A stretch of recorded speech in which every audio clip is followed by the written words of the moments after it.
And welcome, folks, to the talk show. Let the truth be told. I'm your host, Pastor David. And folks, we got a great show tonight. I got a great guest that's coming in here that's running for Congress. And if you ain't got nothing to do, folks, y'all call your friends and let them know. Let the Truth Be Told radio is about to get it on. So y'all come on in and let's get started.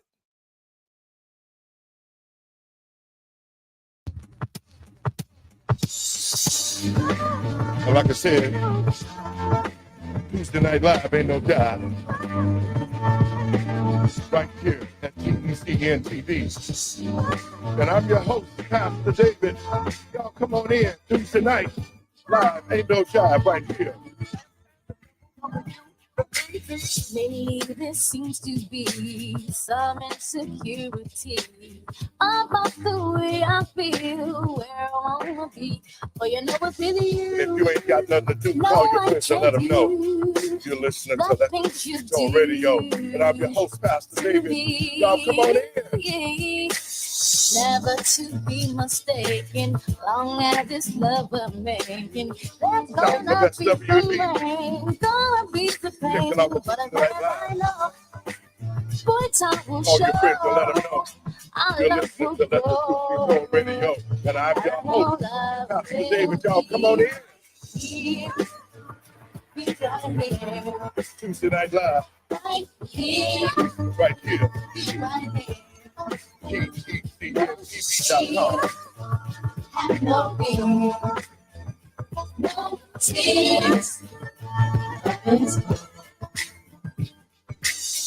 Love some don't believe in that's what I'm giving. I'm gonna keep it strong. I'll hold on to you. Right here at No one can TV.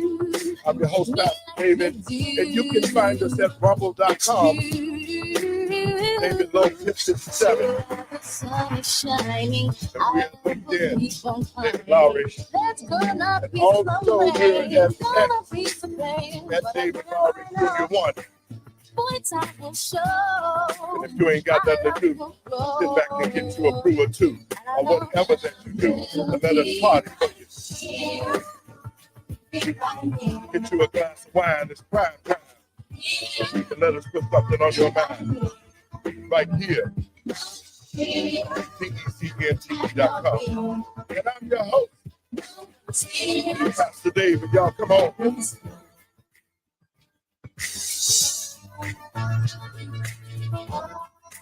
Tuesday Night Live right here. Ain't no job. TECNTV.com. Y'all come on. I'm your host, Pastor David.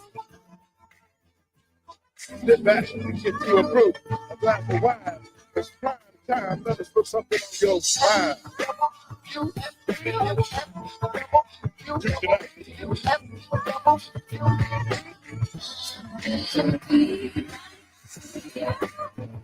Be right here, right here, be right here. TECNTV.com.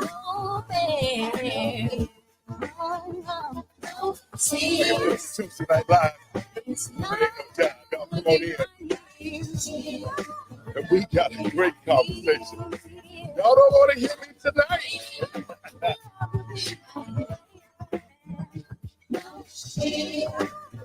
Tuesday night, TECNTV.com.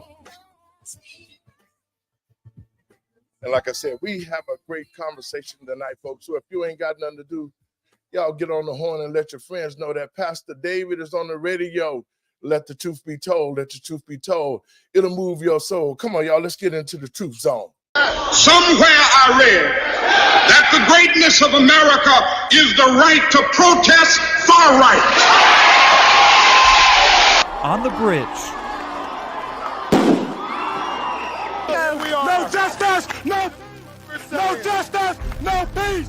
No justice, no peace. Ladies and gentlemen, Mr. Muhammad Ali, Muhammad Ali has had just it right. refused to be inducted How into the can you United fight for States a Armed country that Forces. don't love you because you're The black? Biden administration is opening new ways for thousands of people from Cuba, Haiti, Nicaragua, and Venezuela to legally enter the country. Is necessary by any means necessary to protect his life and property, Let's especially get ready to in a rumble! country where the federal government itself has proven that it is either Malcolm had it right. unable or Black unwilling people, to protect the lives and we're nothing but a property of political human football. beings.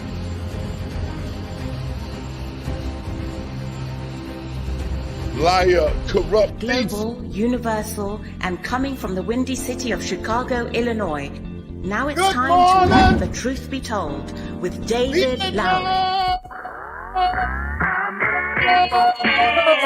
Y'all come on in.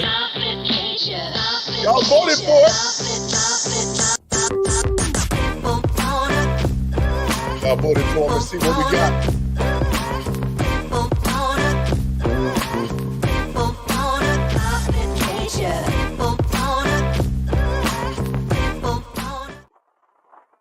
Hey, thank you. And welcome, folks, to the talk show, Let the Truth Be Told. And I'm your host, Pastor David. And I want to welcome folks to the show, man. This is a live show. So if you want to call in, the number is 708-663-5262 and join the discussion. Well, folks, first let me give all praises to God and my Lord and Savior Yahshua, which is Jesus Christ, if you didn't know. Well, I want to start out by saying this. Folks, listen to this. We're in tune to the 2024 elections, and it's going down in November. But there's a lot of things that have already went down that have put the Black community in a box. And what I mean by that is, let me start out by saying this.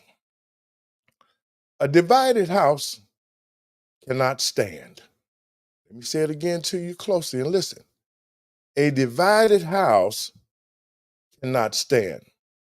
See, what we're seeing here to the American people and patriots across this country, we are seeing a divided house in this country, and that's the reason why this country is in the situation that it's in. Our house is so divided because it is boiled down to the effects of good versus evil. See, what a lot of us is not understanding that this is a spiritual war. That in the Bible, it talks about these times and revelations, rumors of wars, famine, we got that. We got earthquakes, we got tidal waves. We have everything that the Bible has predicted that we would have. And the reason why I'm saying is that because we are truly in the last days and times, it has already been shown to us in Revelation 13, 16 through 17, where it talks about the mark of the beast. But that's not what I'm here to talk about today. I'm talking about the division, not only in America, but the divided house in the Black community.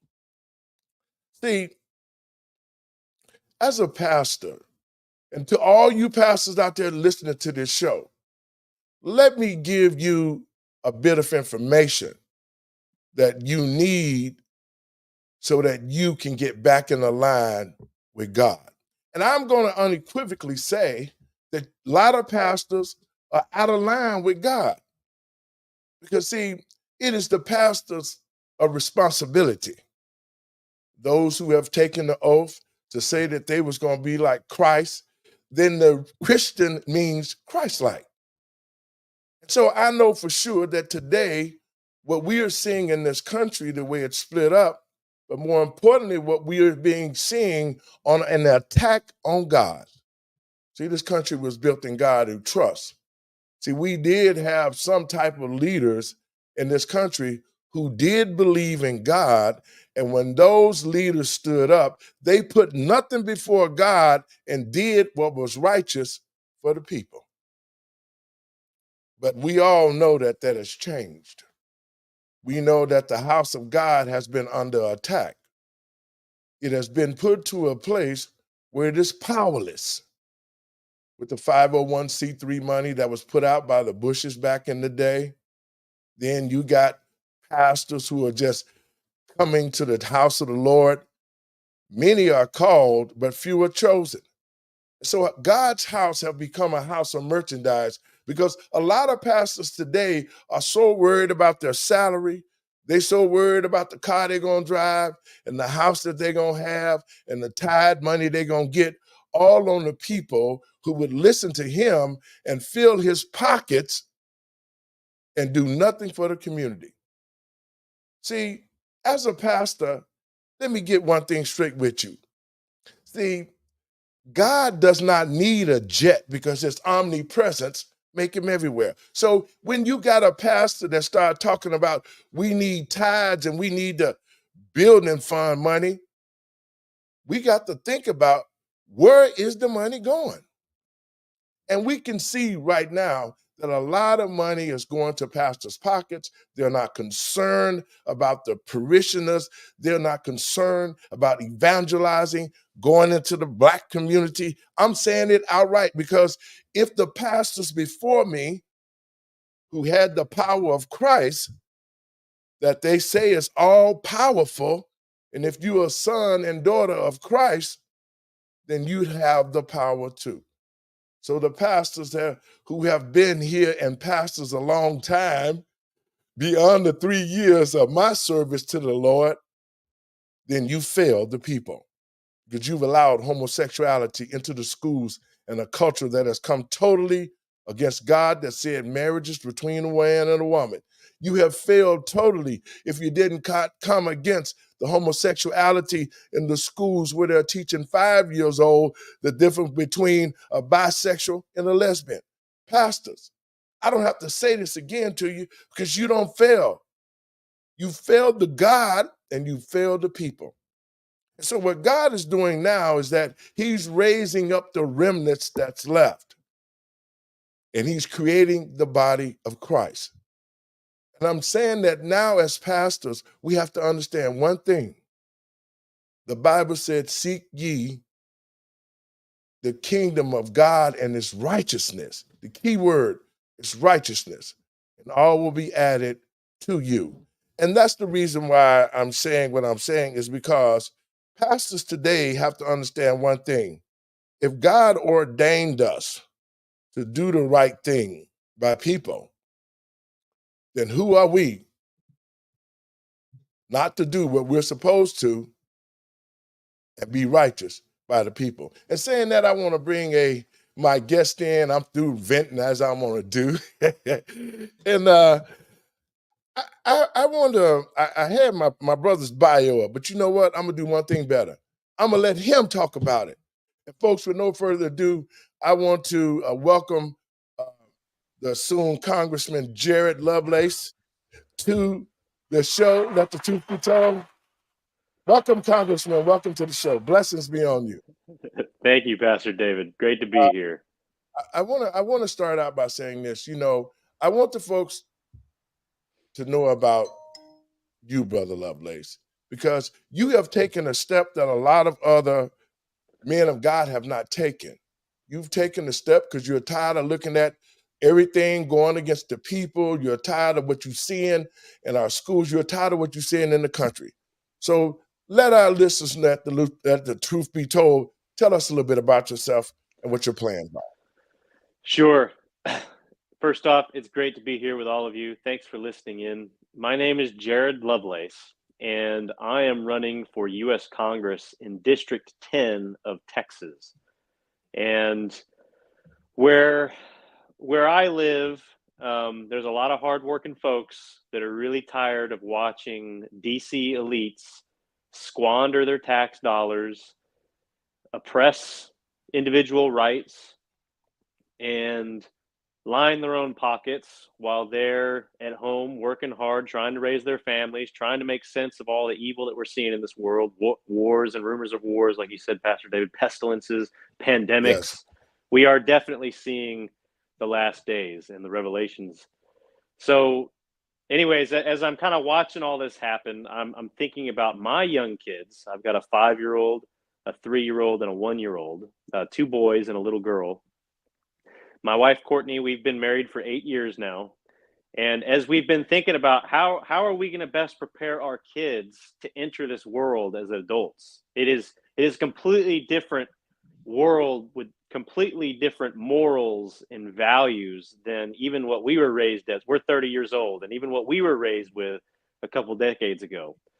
How do we explain to our children when they show up at school and the teacher starts telling them about gender dysphoria and homosexuality, and we don't want our kids to learn from the hands of other people who are working off of someone else's agenda, right? And Yes, so correct. we are a homeschool family. We're a Christian family. We attend the Church of Jesus Christ of Latter-day Saints. My wife and I Amen. both served as missionaries in Germany for 2 years of our life while we were in college. That's actually where we met, was doing the Lord's work. And that's Amen. been very much a part of our marriage. And it's Christ is the foundation of who we are and how we're trying to live our life. I'm not running for Congress because I want a cushy job or I want a fancy career or I want anything from this country. I'm running for Congress because I believe in servant leadership, just like Christ taught us. He was the epitome of a servant Yes. leader. And I feel like our elected representation in Washington, D.C., on both sides of the aisle, have forgotten what it means to be a representative. It doesn't mean to be on TV talking down at your constituents and telling them what to think or what to believe. It's going into their homes and in their communities and visiting with them and learning what concerns them and what burdens them so that you can show up on Capitol Hill in DC and represent them and be their voice. So that's the passion behind why I'm running. I am all about principles, true and correct principles, the same principles that we were taught in the Bible. Mm-hmm. That too often today, politics becomes so transactional. What can I get from this? What is in this for me? What alliance can I build here? What kind of monetary or money or influence could I gain from this relationship? And that's not what politics should be. We shouldn't even be using the word politics, honestly. It should just be representing the people and doing our best to honor the stewardship that we've been given as elected representation. And we're going to be held accountable for that by God. And so I'm Yes. watching what's happening in DC, and I think that there absolutely needs to be change. It has become too selfish, too self-centered, and we are forgetting correct principles, and we're legislating based off of transactional, what do I get? What's in it for me? So anyways, yeah, go ahead, Pastor. And I did get your resume up. It said that after you're in college at Baylor University, you enrolled into the ROTC. And I want to say this. Those type of programs, when I was coming up, I went to a school that was big in ROTC here in Chicago. And they taught us to think military-wise, and then I went on to work for the federal government for 15 years as a civilian officer with the Navy and in the Corps of Engineers. But I'm looking at your background. See, to the listeners out there, we have to get back to the things that made this country great again.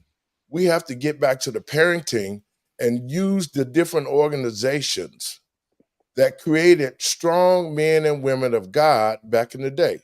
Now, Brother Jared, I see that you are an Eagle Scout. Yes, sir.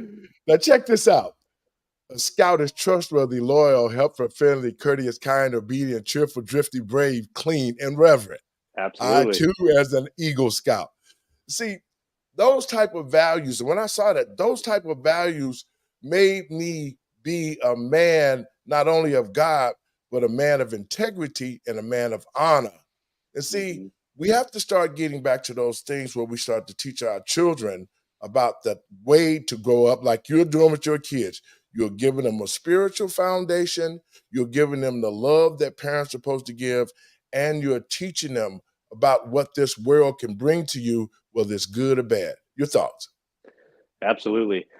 My military service taught me a lot. And the foundation was definitely laid in scouting when I was a young man. I had a tribe of people who helped raise me. It wasn't just my parents. My parents did, a great job, and I'm very grateful for all the love and support that they gave me. But I had a lot of good people in the community give me examples of what a good citizen is, what a good man of God is, what a good woman Yes. of God is, right?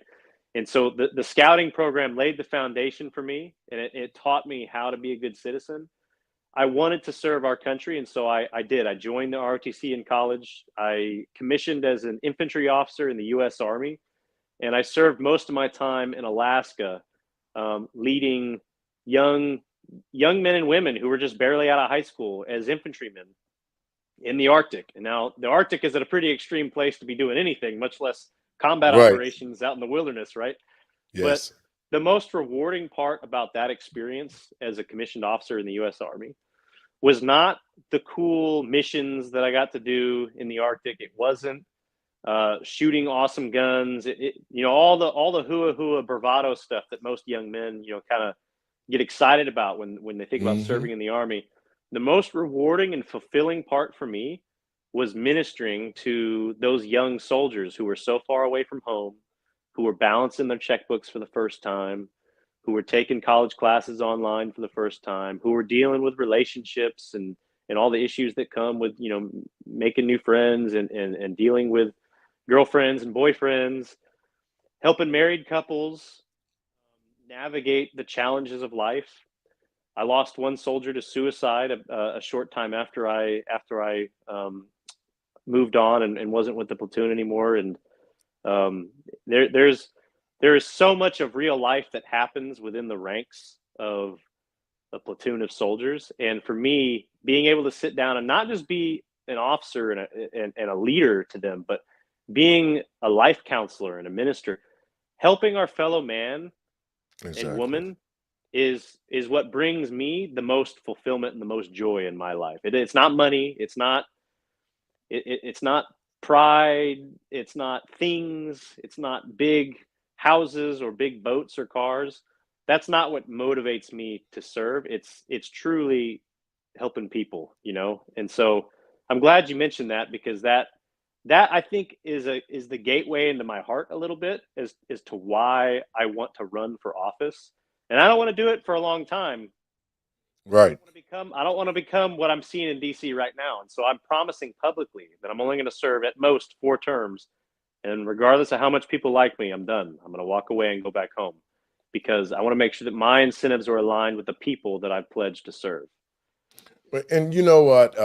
And I do believe in term limits too, because what we've seen here in Chicago, we've seen politicians who have been in office for over 30 years here. Mm-hmm.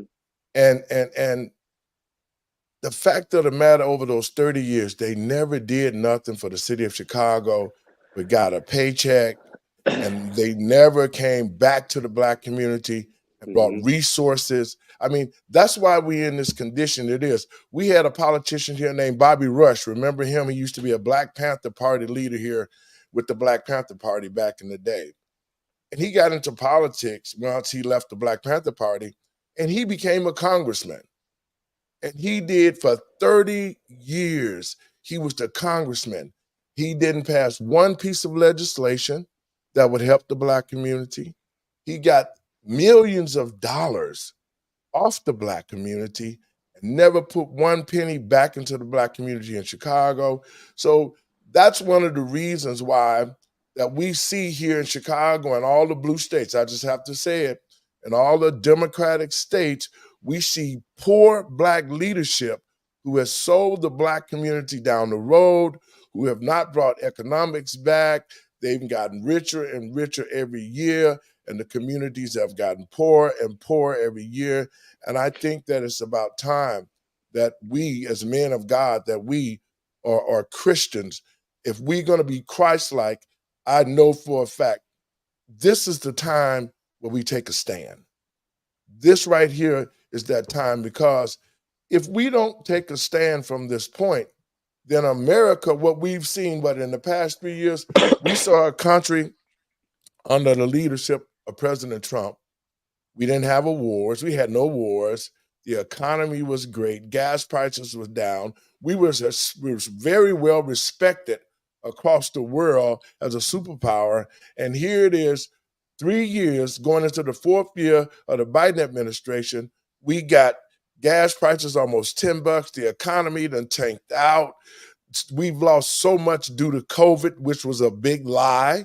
You know, the mandates, the stripping us from being with our loved ones, the whole COVID. I'm not going to do this. All of the stuff in the past 3 years has brought this country to this place.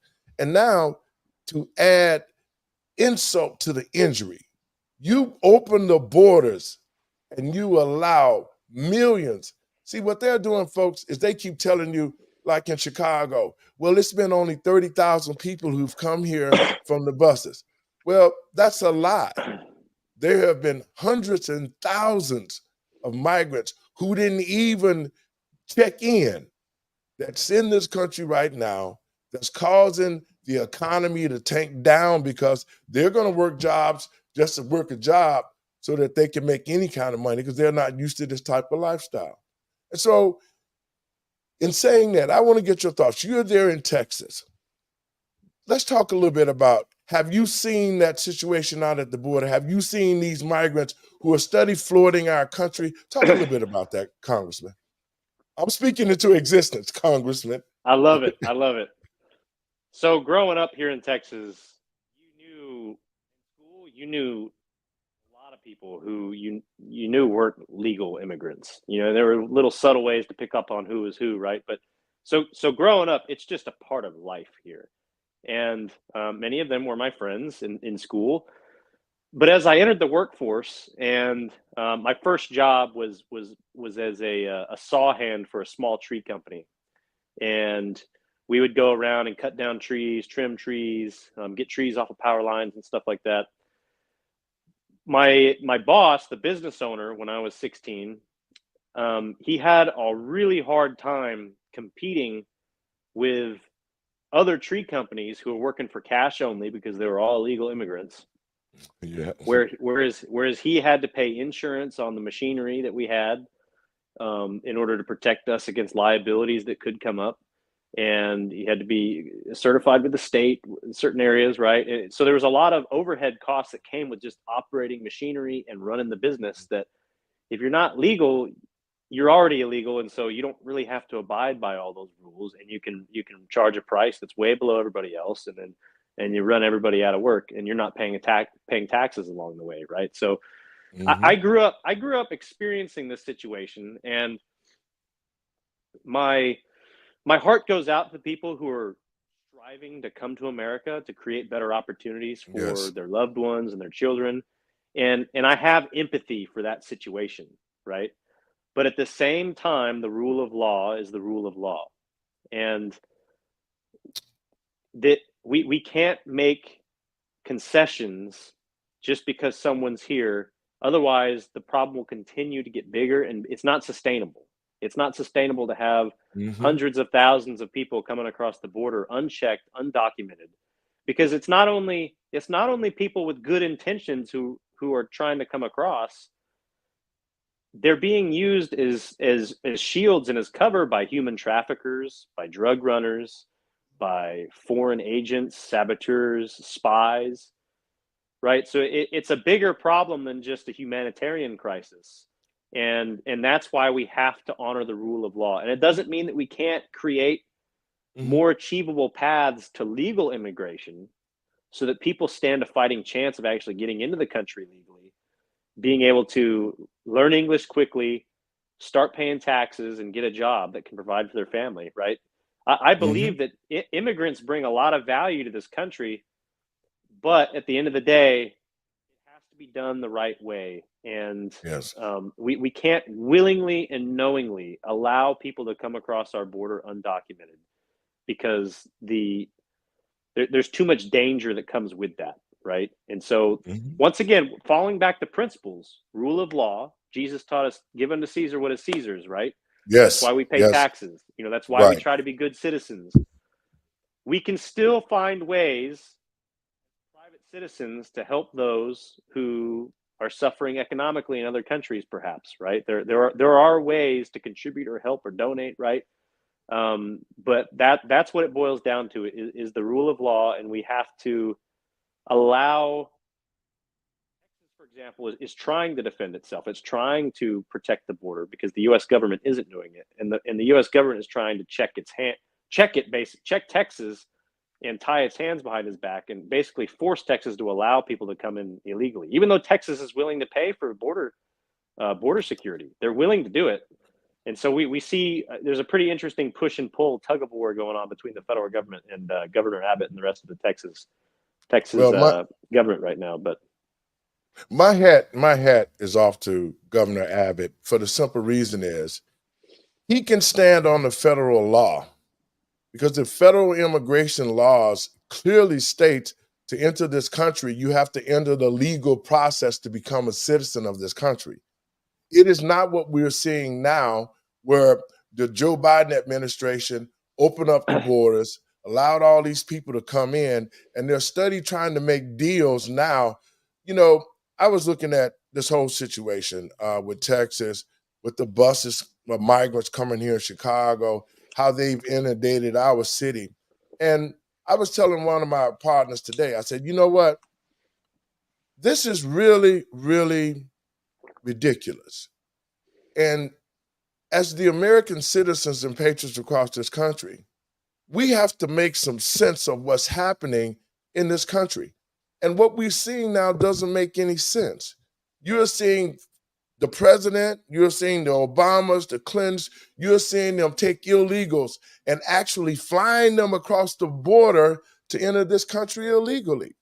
So what happened to the laws that are supposed to protect the American citizens, because our rights are being violated now, especially in the Black community? I was just listening to, I can't even call this guy a mayor, and I know you see me saying, I was listening to Brandon Johnson, the guy who act like he wants to be the mayor of Chicago, that here in Chicago, when he ran for office, he explicitly said that, oh, the same thing, I'm going to look after the west side of Chicago, I'm going to make sure Black people have this. And he had a Caucasian opponent, and all he did the whole time of the race was talk about, y'all need to know, we can't trust that white man over there because we all Black. I grew up on the west side, which was a lie. I mean, he went into this whole racial thing to gain the trust of Black people. And once he got into office here in Chicago, he did a whole 180-degree turn. He came against the Black community. He told the Black community, sit down and shut the hell up because we're going to take these migrants in and ain't nothing you can do about it. But he was wrong. And so now the people of Chicago have stood up and they're giving them so many problems right now. But I want to say this to the American people and patriots across this country.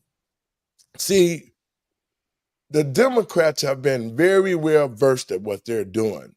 Even though they're doing wrong, all of them stick together to continue to do the wrong to the people in this country. You would have think right now that when it came to teaching homosexuality in the schools, you would have thought all these Black legislators would have called a town hall meeting and went to the parents and got their input before they allowed Barack Obama to create a law that says marriage is no longer between a man and a woman, but a man and a man. See, that is the problem in the Black community, is the Black leadership. And we're going to talk a little bit about that in a second. Now, this person who are acting like he wants to be a mayor of Chicago just came on the news yesterday, and he said for the budget of 2024, he has allocated $150 million for the migrant problem. $150 million. You've already spent over $300 million already, and to the tune of $1.5 million a day. That's what Chicago is spending to deal with the migrants. Out of that 1.5 million a day, you could have took 30 days and ended homelessness in Chicago. Mm-hmm. You could have took 30 days at 1.5 million and you could have revamped the whole school system and made it to a system where the kids are learning something besides them just going to school and learning about being homosexuals. So once that we see these things, the American people at this point need to step in because these people work for us. You said something that was key, Congressman. You said that you are a servant to the people. First, you're a servant to God. That's why I know you're going to make a righteous congressman, but your job is not about yourself. It's to the people. And so that's why I wanted you on this show, so people can actually see what men and women of God can do in this day when they step up to the plate and say enough is enough. This is not something that we should be falling down to, but we have to address the issues. And the first place that we need to start is removing all the politicians who don't know about God, who don't want to be a God, but more importantly, do the work to help God's people. Your thoughts? Absolutely. What we're seeing in this country right now is a diversion, is a divergence from God and religion. We, as a society, are way more depressed than we've ever been before. Suicides are higher than they've ever been before. Marriages are ending sooner and more often than they ever have before. Children are going fatherless. Babies are being killed. You know, it just the list goes on and on and on and on. That's all a divergence from God. And the only way to bring God back into our society, and we can have separation of church and state. Anyone is welcome to practice whatever religion they want to, right? Yes. But at the end of the day, the only way to bring God back into our culture is to emphasize God at our communities, in our family gatherings, and to protect the family at all levels of government, right? And to continue to define the family as God defined it at all levels of government. And that also requires us to elect people who don't just talk fancy on TV, who don't just dress in nice clothes or make big promises, right? But in the facets of their life, in the pattern of their life, you can look at their life and see how they have demonstrated that God is important to them. Because whether they're a Democrat or Republican, if you can elect someone that you know is trying their best to do right by God and is not seeking riches for themselves or power for themselves, but only to do his will and his work, then you can have faith that even though you may not agree with that person 100% of the time, you can have faith that that person is being prayerful and trying to do the right thing, okay? And too often in our country, we idolize people who have done heroic, great things, who are very famous, who have a lot of money, who built and sold big companies, who are well-known and popular politicians. You know, we praise so many people who really have worldly power and influence, but don't, like, if you look at their personal life under a magnifying glass, and we shouldn't judge everyone, but it's also important to have good judgment, right? Exactly. It's important to have good judgment, because if you put some of these people under the magnifying glass, you're going to realize that, okay, God is not necessarily part of this person's life, you know, and it trickles down from there. And so, like I said earlier, an elected official, mayor or U.S. congressman or senator or president of the United States, if you're elected to office, you work for the people. If I get elected, my congressional office, the people's congressional office, really, on Capitol Hill, when you walk in, you're gonna see the secretary sitting there up front. There might be a couple of little offices where the staff work and stuff, and then there's always the big office that you walk into, and that's where your congressman sits. Big burgundy oak furniture, you know, paintings on the wall, big desk, big computer chair behind the desk, a couple of little chairs for whoever's coming to, like, visit, you know, up in front. When you if I get elected, when you walk into the Texas's 10th congressional district office on Capitol Hill, when you walk into the congressman's office, you're going to see a big old nameplate on the desk that says "The People," and the chair behind the desk, I'm never going to sit in it. The big chair is for the people when they come to visit, and then my chair is the little one in front, where I sit down and I answer to you and I brief you on what I've been doing and how I've been trying to be a good steward of your vote and your taxpayer dollars and the individual rights and liberties that I've been charged with protecting, right?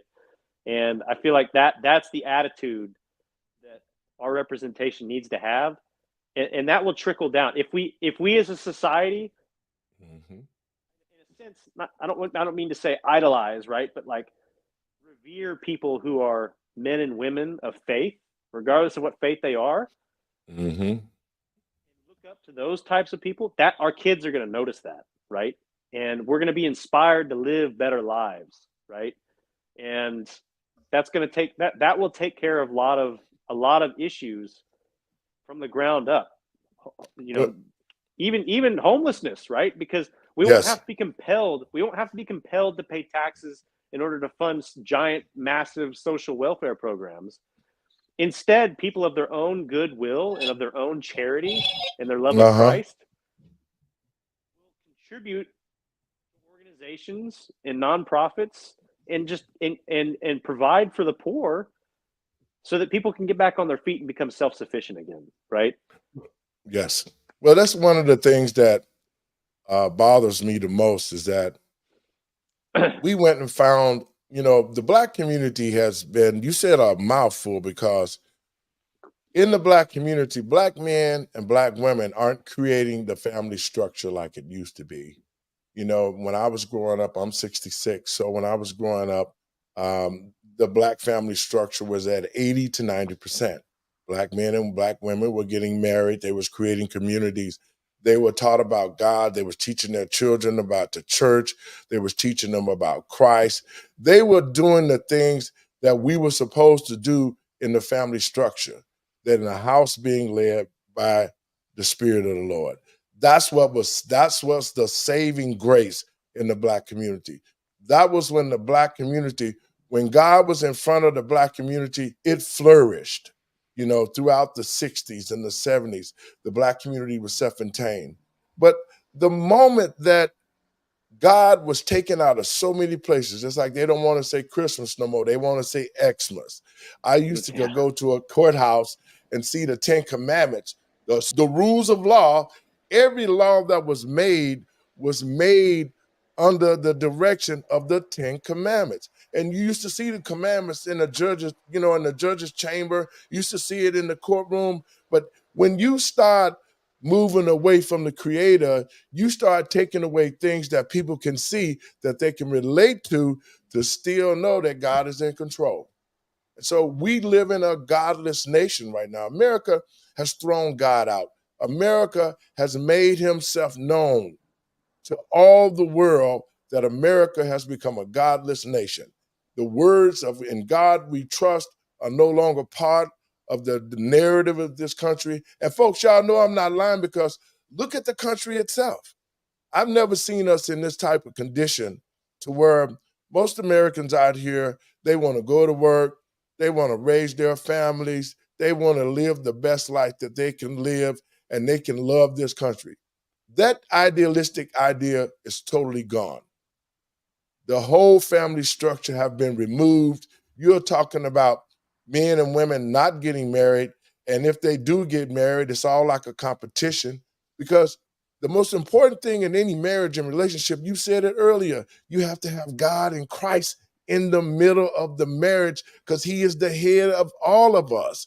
And so when you get away from things that can help us spiritually, that's what happened in the Black community.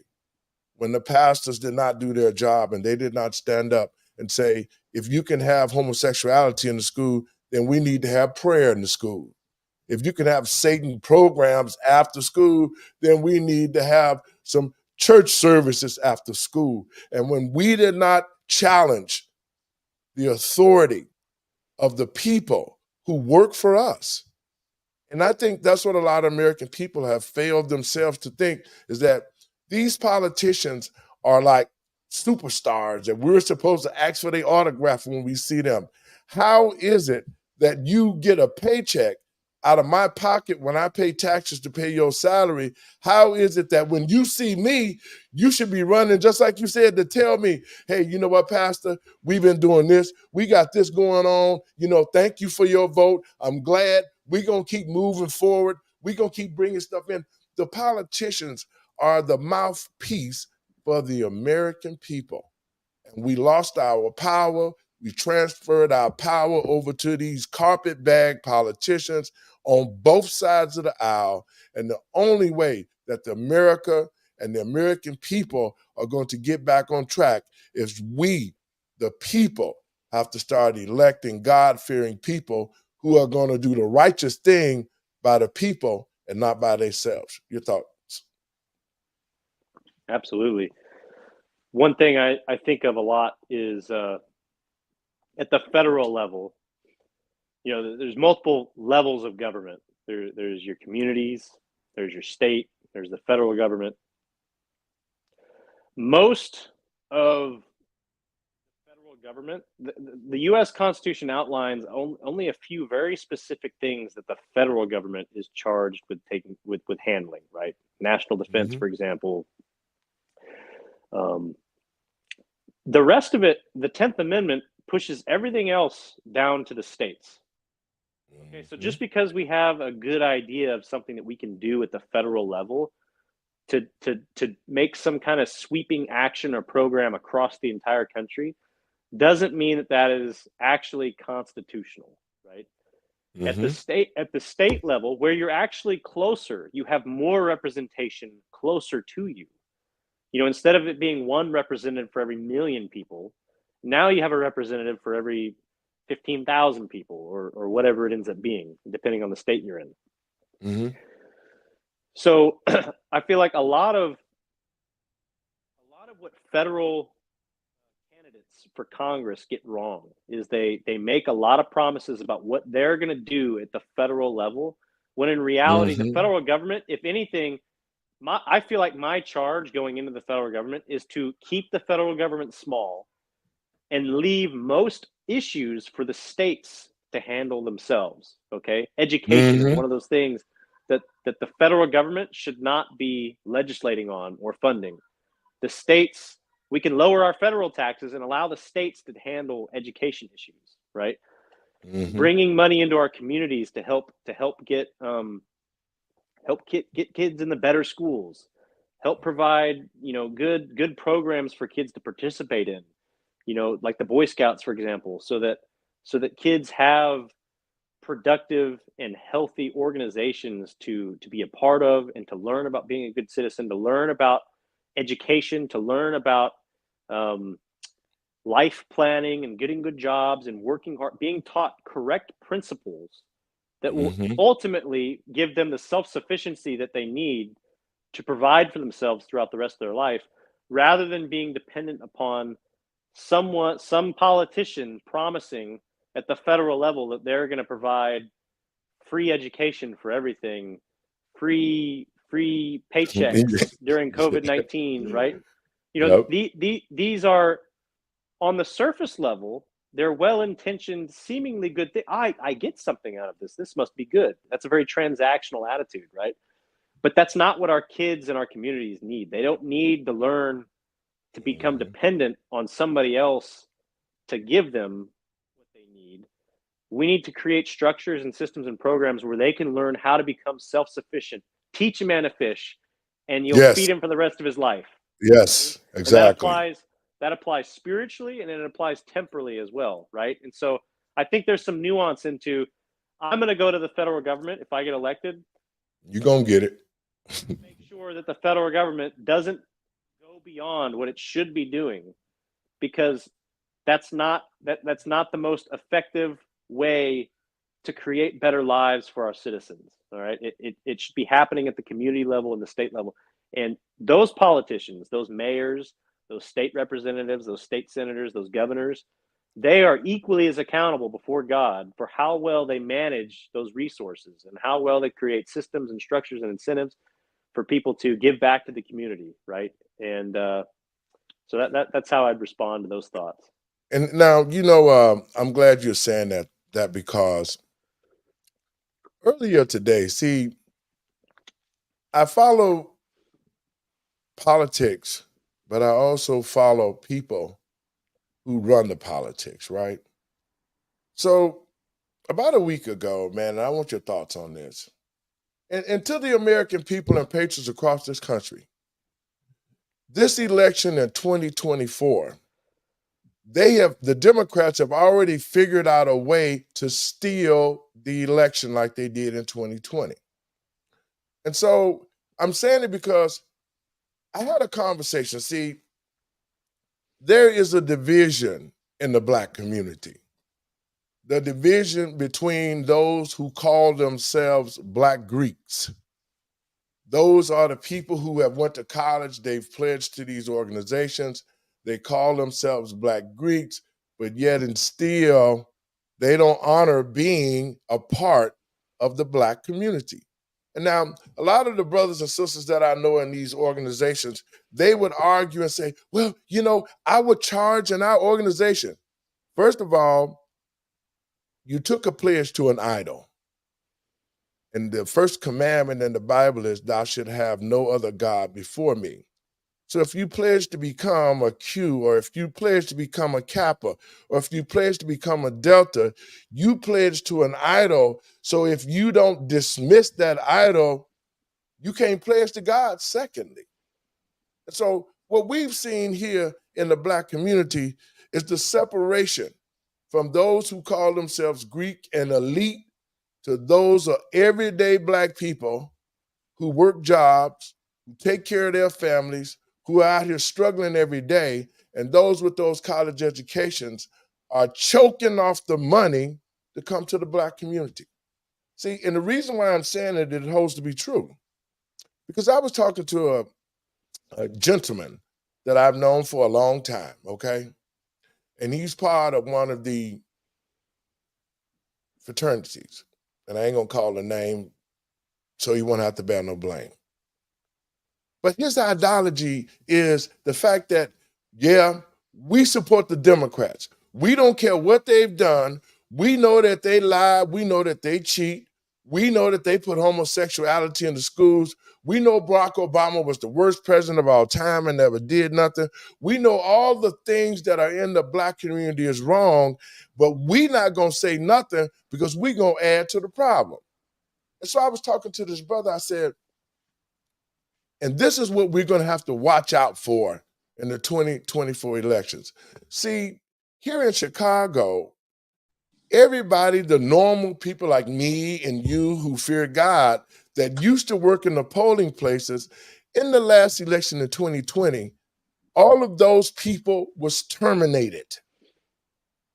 And they hired all the fraternities and sororities, brothers and sisters, to run the polls here in Chicago, and they threw away ballots. They used thumb drives. They did everything to steal the election because they had a Soros sister, I call Miss Kneecaps, who was running for vice president.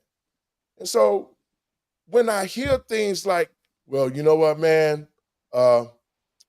we can't let Trump get in.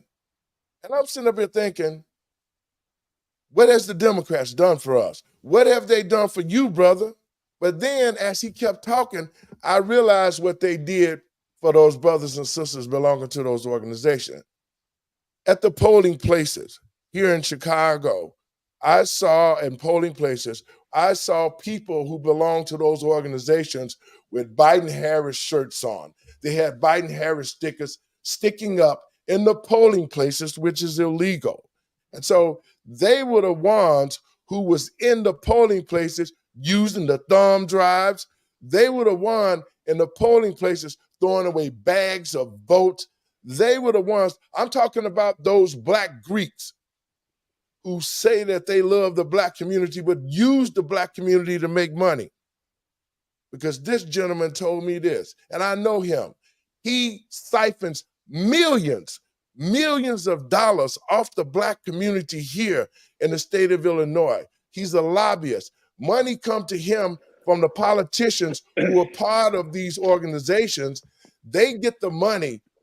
The politicians put the money into their organizations, millions of dollars, and they take millions of dollars and disperse that money to other Greeks who say that they have organizations that's going to help the Black community, but it never happens. And so this guy was so adamant about the fact that he was worried about Trump.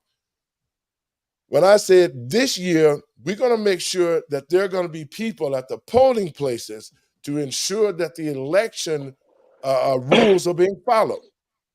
He said, yeah, you might have people at the polling places to stop us in Chicago, but that means that you're going to have people at the polling place all across the country to keep us from stealing another election. Your thoughts on that, Congressman? I think it boils down to integrity and having enough respect for democracy and God and just human dignity, right? To be honest, and when did we ever cheat and feel good about it? Like, oh yeah, like we just, even if we had been in, there had been some injustice against us, cheating, one wrong does not right another wrong. Yes. And so I just think, even though I might believe very strongly in certain values in certain areas, I would rather lose honestly than win dishonestly. Yes. Because at the end of the day, if I win dishonestly, I've completely undone everything I believe in. And so that's kind of where I stand on it, is Republican or Democrat. Like, there's no room for cheating in our democracy. And we need to step up, because we all have good judgment. Mm-hmm.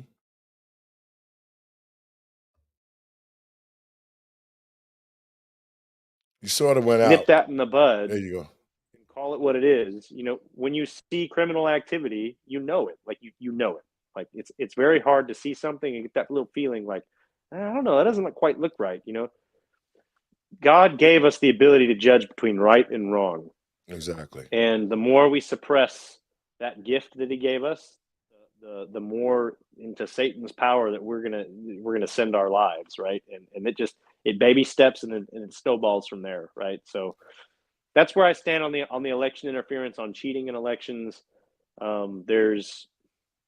There's so much more that if you feel injustice, you need to mobilize with your fellow citizens, and use the political process, use the freedoms that we have to voice your opinions and to participate, show up and participate in political meetings and town halls and lend your voice. There's strength in numbers. If everyone is trying to believe in true principles and do right by God and do right by their community and their nation, there are ways to win elections without having to have $1 billion. Or it is. There are ways to make change without selling your soul to hypocrites and becoming part of a larger organization that doesn't actually espouse true values, right? And I think that's what the Democrat Party too often sells to people is, oh, you feel like you've been injusticed. Well, here, we're going to make all of that right in the wrong ways, And you know what? To the American people and patriots across this country, especially Black people. See, Black people, we are in one hell of a situation. We have been sold down by the road by our own people who's supposed to be the future, our young people. Those who have turned their back on the Black community, those who feel that they're so educated that if you don't have an education, you're not part of their group. And that's probably the saddest thing to see, because it was uneducated people that could only read or barely write and only finish the 3rd grade, like my father. He was a man of God, but he raised me to be a man. He taught me to be honest. He taught me to have integrity. And he taught me to work for what you want. You don't need handouts. You don't need welfare. Get off your butt, get a job, work and build character and help take care of your family. See, those type of attitudes have fallen by the wayside because society creates a narrative that said, okay, now we're going to reverse the roles. We're going to tell the women that y'all go out and be the bread makers, and we're going to put an apron on the man and call him Mr. Mom so he can take care of the kids. All of these different narratives that has been forced on the American people, especially in the Black community, has caused us to not have any confidence, not only in our politicians, but it has caused us as Black men to look like we don't care about our families and we're just going to be feminized and we're going to do whatever society tell us to do, and that's going to be the end of it. But to Black people watching this show, look at our community. Look at our young men who have been raised by women, because women can't raise men. Look at our society on how many of our young men now are becoming homosexuals because the narrative from the White House and the narrative from Hollywood is telling us it's okay, man. It's okay, man, if you have sex with another man, as long as you don't do it over 2 times. See, those type of narratives is what's being put in our young people's heads. They're not teaching them about science. They're not teaching about math.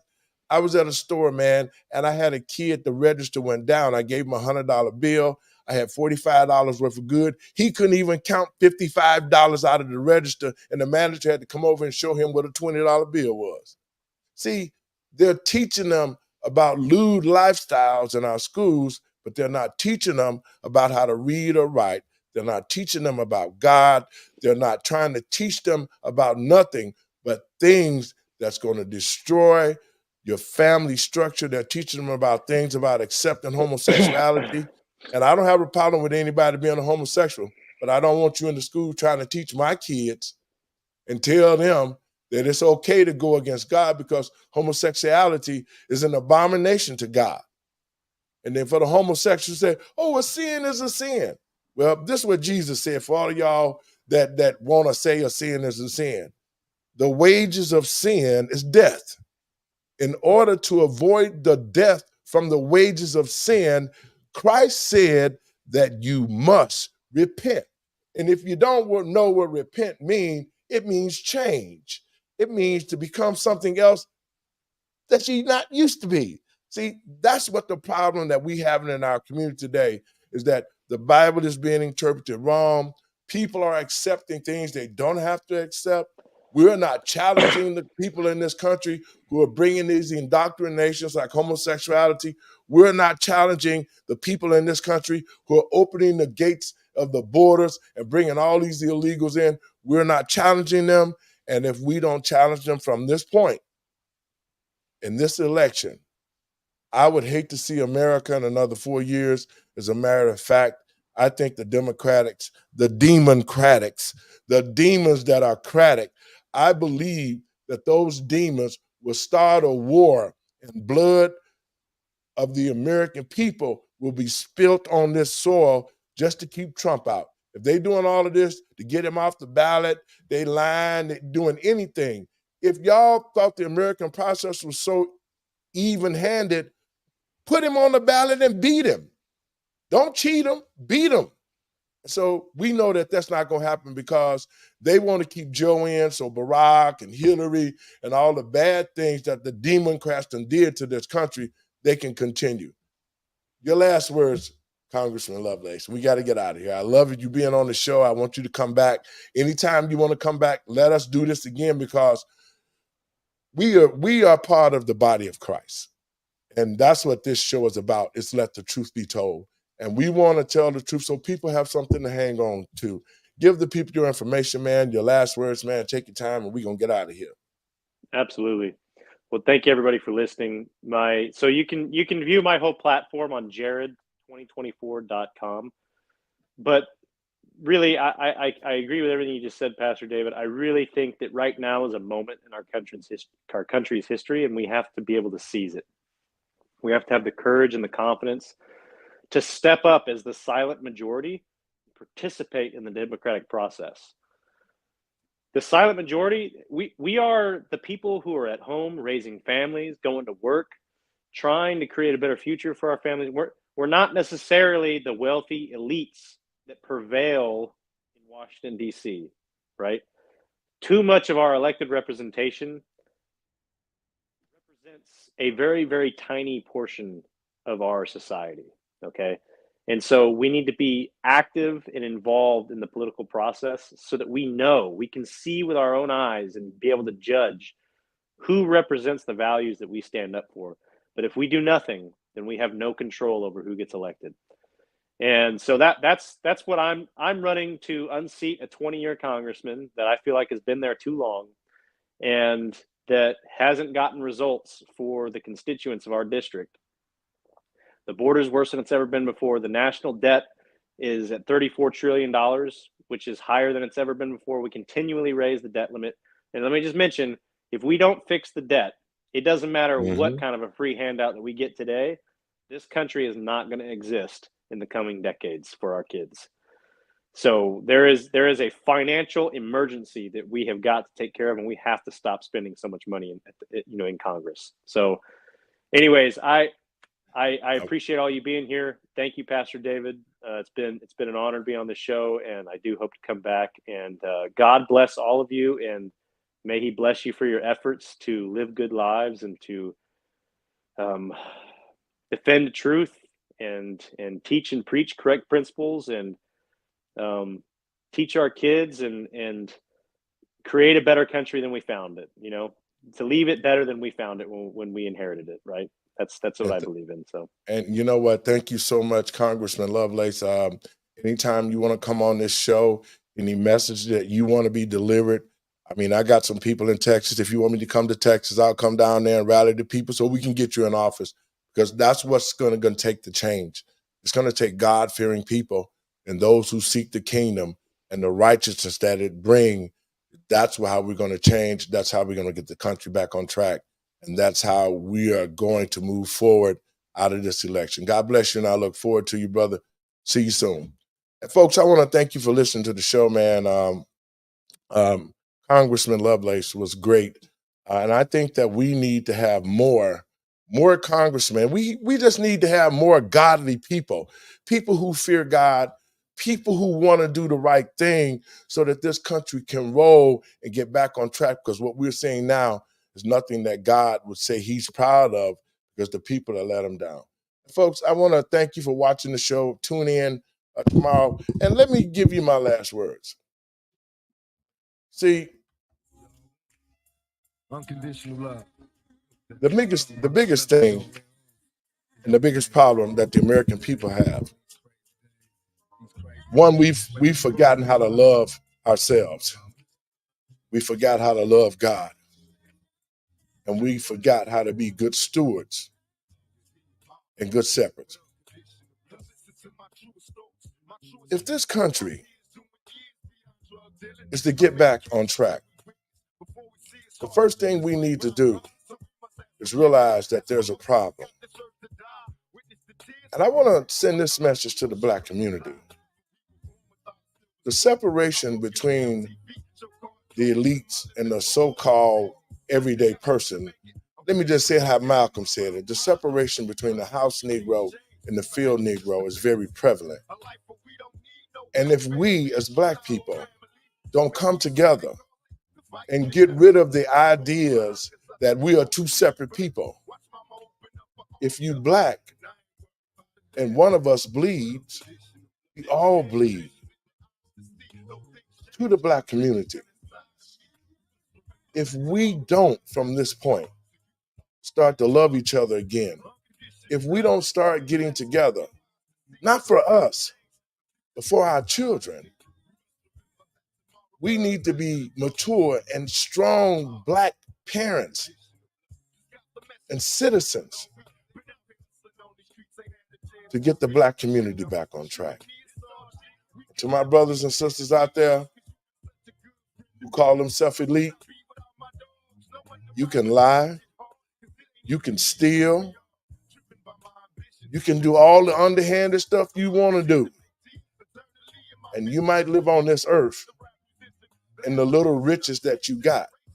But remember this, everything that you have, everything that you think you own, you don't own jack, because you are nothing but a renter. Because at the end of the day, when the Lord called you home, your house ain't going, your car ain't going, your wife ain't going, your money ain't going. It ain't nothing going with you. So my question to you, those who chase the dollar, those who are going to cheat in the election, My question to you, to the elite, to those special secret organization people. Steve Jobs said this. He said, here I am on my deathbed. I got pancreatic cancer. I'm worth $7 billion. And for the last few months of my life, I've been spending all my money just to stay alive. If I had been a better steward with my health, I would have considered it my wealth, and I would have made the changes to take care of myself. And the message to those, what does it gain a man? What does it profit a man to gain the world and lose his soul? Because you'll take nothing with you. God bless you. I'll see you guys tomorrow. Right here, DECNTV.com. I'm your host, Pastor David.